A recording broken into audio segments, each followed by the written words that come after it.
Have you ever been in a situation where your goals and actions were opposed to each other? I mean, like the classic one is like, being healthy, getting in shape.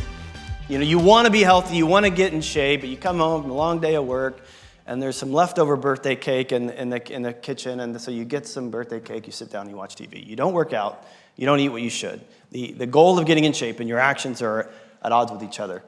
Or maybe, you want to be a productive worker, you want to get ahead, but you look down your phone, you're thinking, man, those candies are not going to crush themselves. And so then 3 hours later, your actions and your goals are opposed to each other. They're at odds. And here's the problem with that, living that way, that it's not sustainable because they are at odds. The goal of excelling at your job and wasting time are at odds. The goal of getting in shape and being healthy and the action of watching Netflix with a cake in your lap are at odds with each other. They're not sustainable. Even if you are able to work out some and eat healthy some, you only have the appearance of being healthy, but not actually being healthy. And I bring this up because this is what Paul is addressing to the believers in a region called Galatia.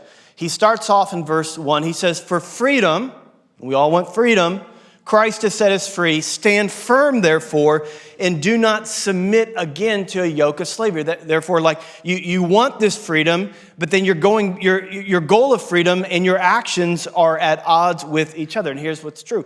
Every human heart desires freedom. It is the driving force behind all that we do. All of us are born into a fractured world. We feel this fracture very early on, and we fight to escape from it. So the reason why you are driven, or the reason why you are lazy, the reason why you are a spender, or the reason why you are a saver, the reason why you're pursuing relationships, or the reason why you are hiding from relationships is that we all are seeking freedom. Freedom from the things that haunt us, freedom from the things that gnaw on the inside of us, that weigh us down, that cause us turmoil. We are all seeking freedom. We all want it. And the claim of Christ is he called us to it. And that's what Paul says. He reminds them that it is the finished work of Jesus on the cross that gives you true freedom, that he beat hell, death, and the grave. He resurrected on the third day. He appeared to hundreds of people. He levitated into the clouds. He said he was going to return, and life as we know it will never be the same because he has set us free. But I don't feel free. Do you feel free? Or do you feel captive by the urges and surges and desires of your flesh?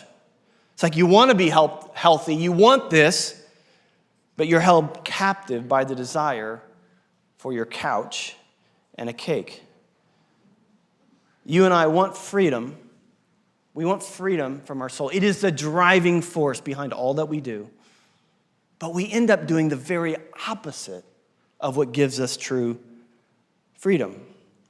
Verse 13, Paul says, "For you are called to freedom." You are called to freedom. And then he adds a bit of a warning. "Only do not use your freedom as an opportunity for the flesh." The NIV says to indulge the flesh. Do not use your freedom, in other words, for self. You are called to freedom, but just don't do what you want to do.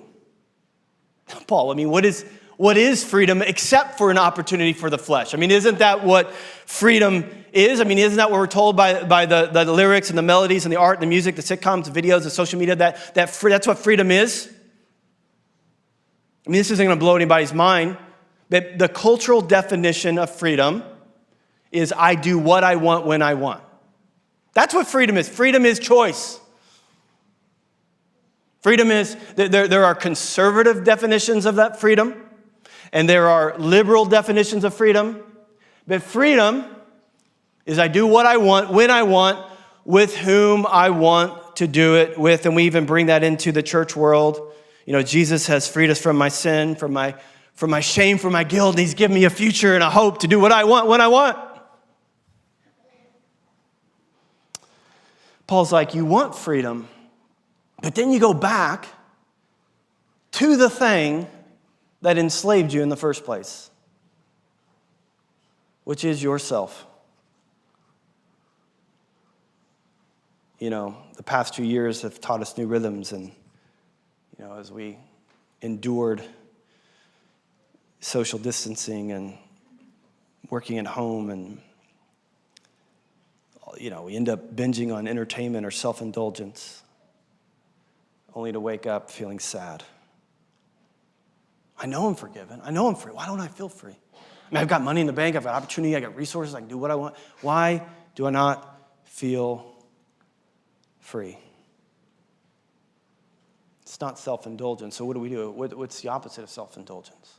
Well, if I was to stop the sermon right now, we'd begin to do what we normally do. We begin to architect a system of rules and regulations and things to do and not do. We would apply self-discipline. I mean, so last spring, I'm a big sports guy, and so Tom Brady, if you guys know Tom Brady, he retired. Every generation knows Tom Brady. I mean, he's 87 years old. He's still winning Super Bowls. Let me tell you about Tom Brady when I was a kid. Well, Dad, I know who Tom Brady is. He's right here in front of me. So he retires, and then he unretires, and the thing on my, the notifications is you got to try Tom Brady's diet. I mean, on a cheat day, he's eating blueberries. I mean, he is so disciplined. And if you are disciplined like Tom Brady, you too can win your proverbial Super Bowl. And so we think the opposite of self-indulgence is that we want to apply self-discipline. And that is exactly what the Christians in the region of Galatia did. And that is exactly what we do today. We have two very unhealthy paradigms in culture, in the church, philosophies, if you will, that point you to freedom. One is a life of self-indulgence, and one is a reaction to a life of self-indulgence, which is self-disciplined. But Paul says, if you accept circumcision, in other words, if you're unfamiliar with the book, circumcision is this idea that you have to do certain things and you have to not do certain things. You have to follow these rules, and Christ is good, but you got to also do these other things to be accepted.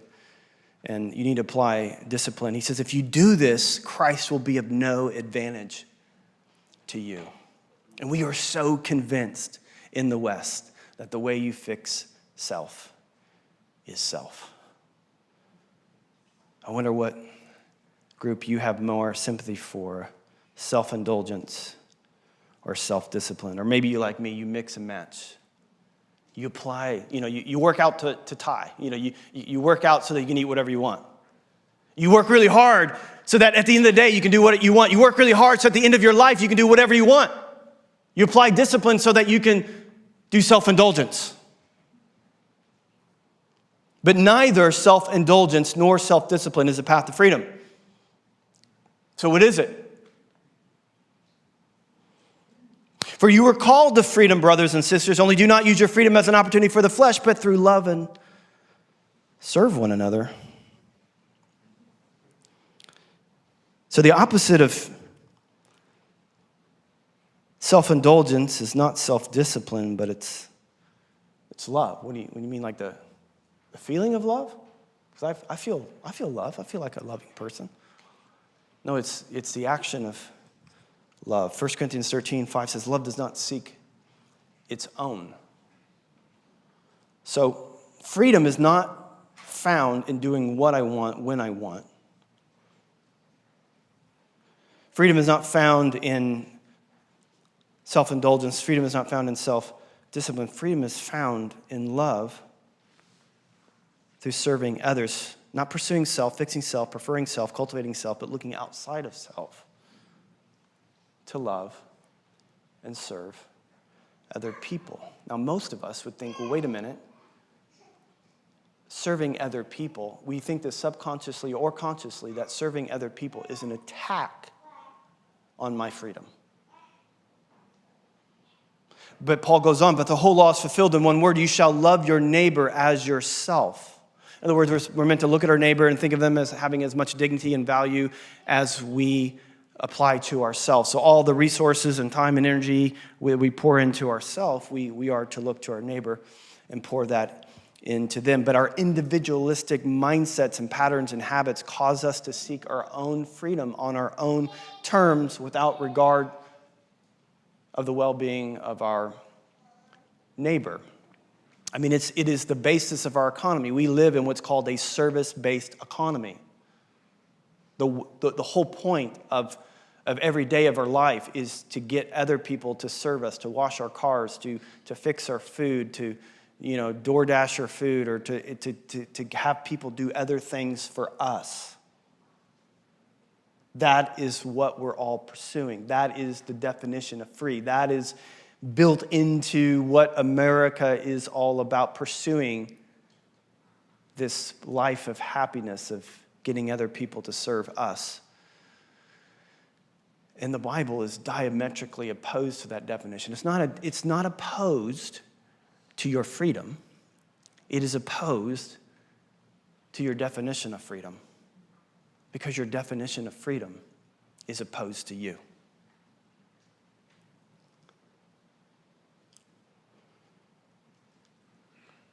Why is this true? Here's a Brian Mowry original quote. You ready for this? You can write this down.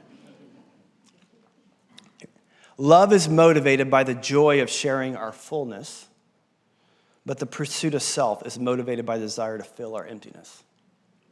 If you want to understand why you're so motivated, why we are so motivated to pursue ourselves. I'm having this conversation with my wife today. It's like, oh man, we haven't gone camping as much as I wanted to this year. I just feel like all these other things, all these other people get in the way of what I want to do.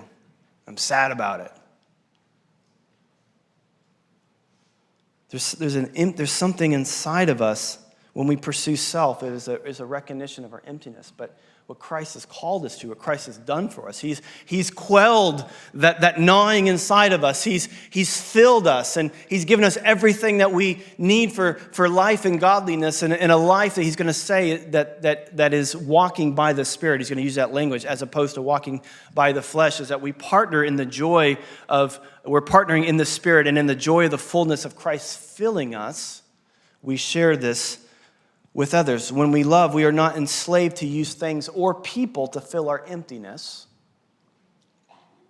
Because check out what it says in verse 15. But if you bite and devour one another, watch out that you're not consumed by one another. We look at 2022, we look at our culture like, oh my gosh, this has never been, our culture is so divided, and it's never been this divided, and all the media and politicians. Let me say this. The media and no politician has caused the division. They are just taking advantage of the division. What causes this division, which it just says, watch out that you don't bite and consume one another. It is the pursuit of self. And we've never lived in a day and age where pursuing self is like the value. To where if you do not do what makes you happy, it's almost like you'd be afraid to admit that. Like, I'm not doing what makes me happy. Oh, you got to do that. You got to do whatever it takes. And who cares what the repercussions are? Who cares who you have to cut off? When you don't give yourself to love and serve others, you begin to criticize each other. In the Greek, it literally means you start acting like wild animals. Wild animals have the appearance of freedom, but they are subject to their own impulses. In other words, freedom and wholeness and the ability to walk in these things is removed from the self-seeking man or woman. This is at the root of all the quarrels, all the fights, all the wars, all the hatred, all the racism is a self-seeking heart. Doing what makes me happy. That's what James says. Why do you fight? Why do you quarrel? Isn't it just simply that you don't get what you want? Yeah. So Paul's definition of freedom is defined by the pursuit of self,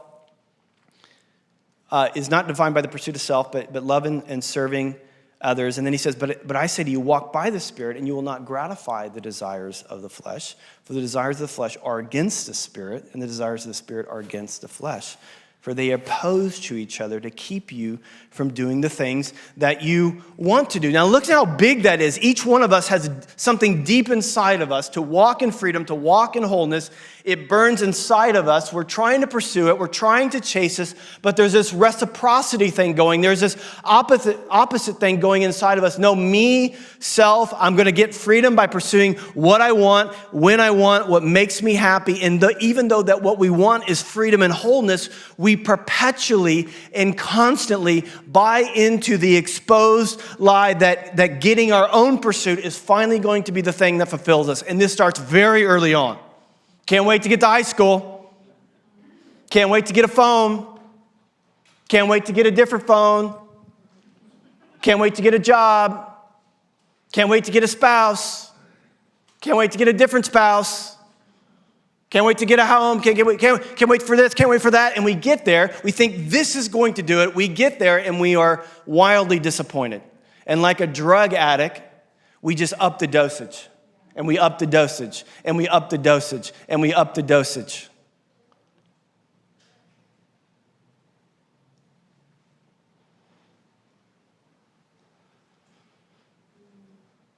So the prophet Isaiah is getting at when he says in chapter 55, why do you buy bread that doesn't satisfy? You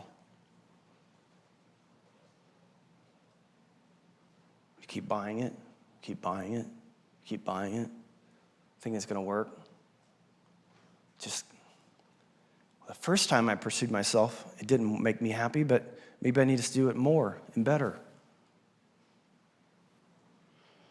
Paul says, what you want is not what the Spirit wants. What does the Spirit want? It wants to set you free. Freedom is not found in being in control. Freedom is not found in being out of control, self-indulgence. Freedom is found in being under control of the Holy Spirit, of what God wants to do in your life. God wants to set you free. This is the lie in the garden. The lie in the garden was you can be like God. You can do what you want whenever you want. And come, let me show you how to do that. And God says, I will show you a different way of freedom. That's why Paul says the desires of our flesh, and he's not talking about our skin, but he's talking about that part of you that's not yet submitted to God, that wants to do what it wants when it wants to do it, is leading you down a path of slavery and bondage. And it's not what you want to do. So when you hear things like, hey, you want to give your life away, you're like, no, thank you. I don't want to do that. The Bible's saying, of course you don't want to do that. But check out what Paul says. He says, now, the Lord is spirit, and where the Spirit of the Lord is, there is freedom. Now, we charismatics love to use this in the context of worship. Like, man, when you're worshiping and like in a meeting and the Spirit is there, it's like freedom to like really, there's freedom in worship, and that is so true. That is so true. But the broader context of what Paul's talking about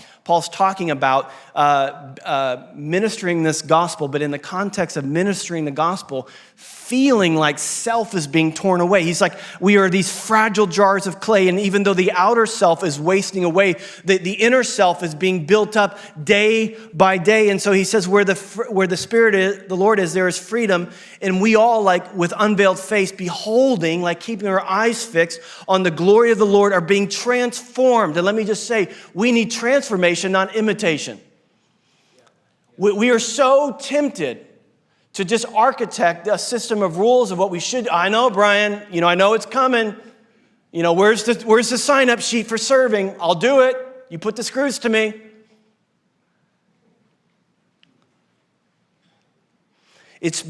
We don't need imitation. We need transformation into the same image from one degree of glory to another, for this comes from the Lord. It doesn't come from us. It doesn't come from us. It can't come from us. It has to come from something else outside of us. We need to be saved from ourselves. That's the whole big idea of being a Christian, is that we are not the people we're supposed to be. We are a terrible leader of our lives. We need to be saved from us. And we need to be saved. Because you look at what Jesus lived, and this just blows my mind, and I could go anywhere in the Bible and just point out how the point of his life, and he has not come to be served, but to serve. But he was eating a meal in John 13. This is the night before he went to the cross. And I don't know what you would do if you knew that you were going to die the next day.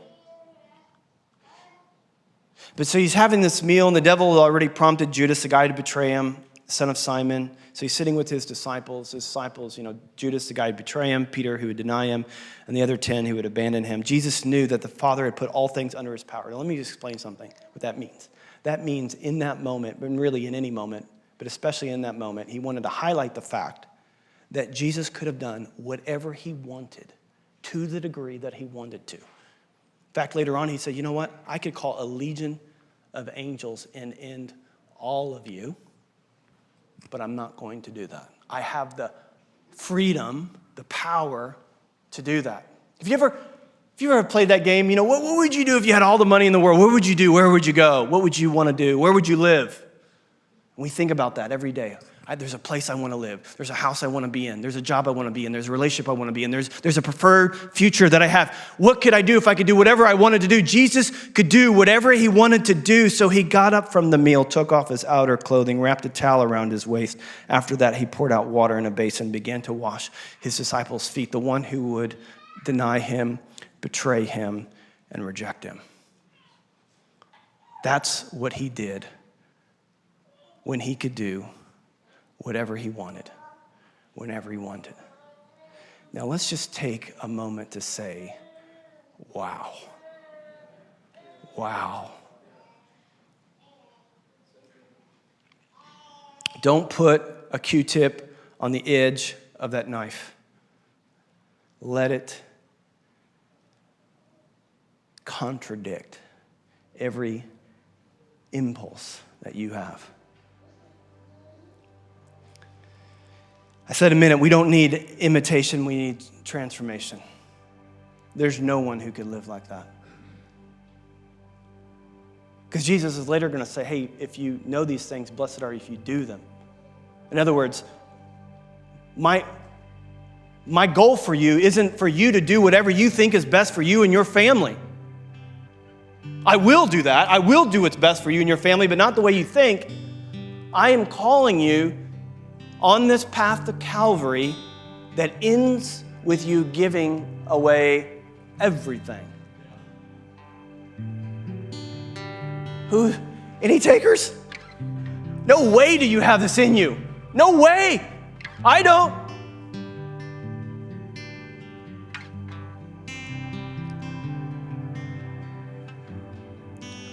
You think, Brian, man, I want to love like that.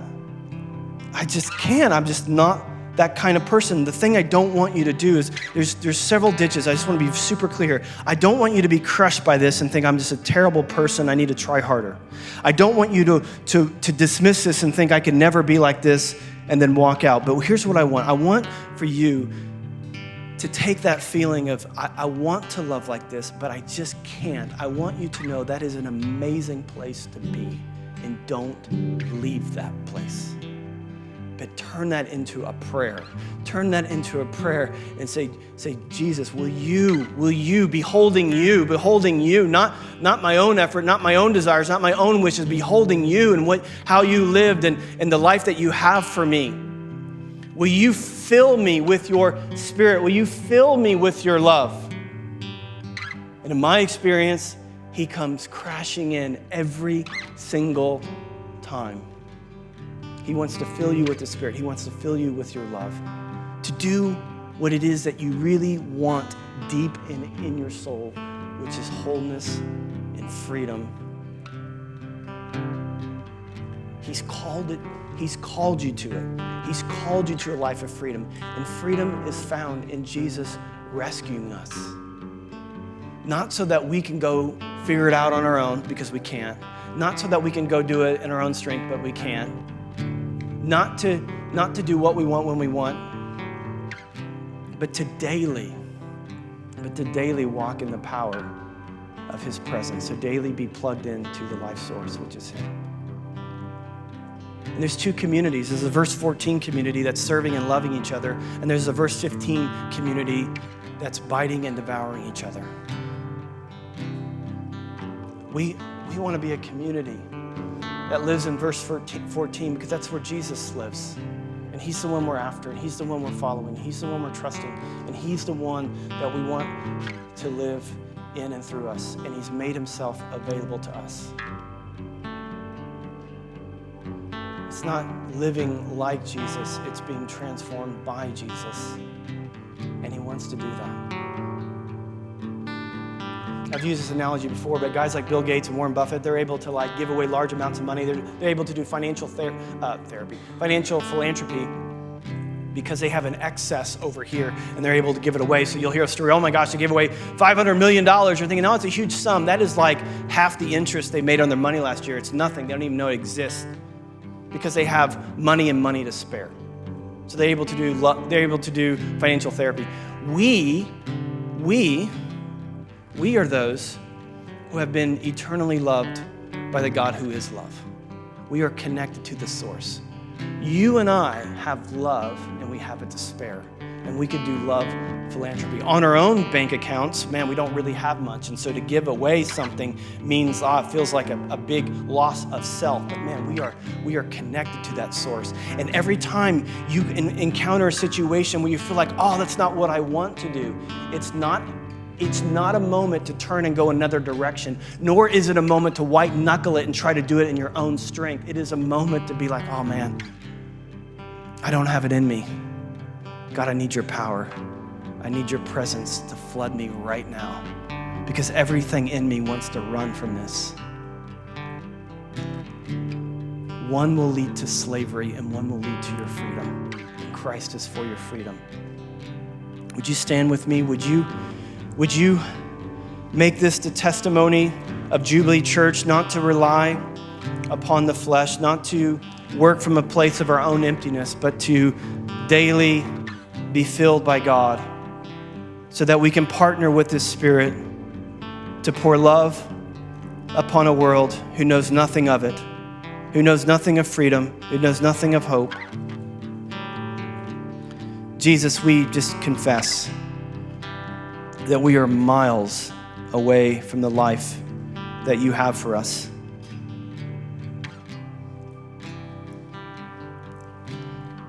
But God, we know as we behold you that you are moving us from one degree of glory to the other. You're moving us toward yourself. You're conforming us into the image of your Son. You're freeing us. We have been set free. We want to walk in the experience of that. We know that it's not by doing what we want when we want, but it's coming and receiving the power of your Spirit. So right now, God, we just say we don't love like we ought. We want to love. We need your Spirit to come upon us, and we just pray for that. We surrender to you. We're going to sing a song of surrender, and I just would encourage you, don't run from this example and don't allow it to crush you, but make it a prayer.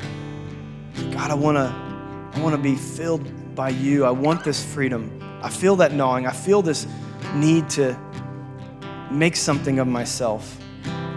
But that just takes me to bondage. I want to be free to love, free to care. So God, would you fill us with your Spirit and your love?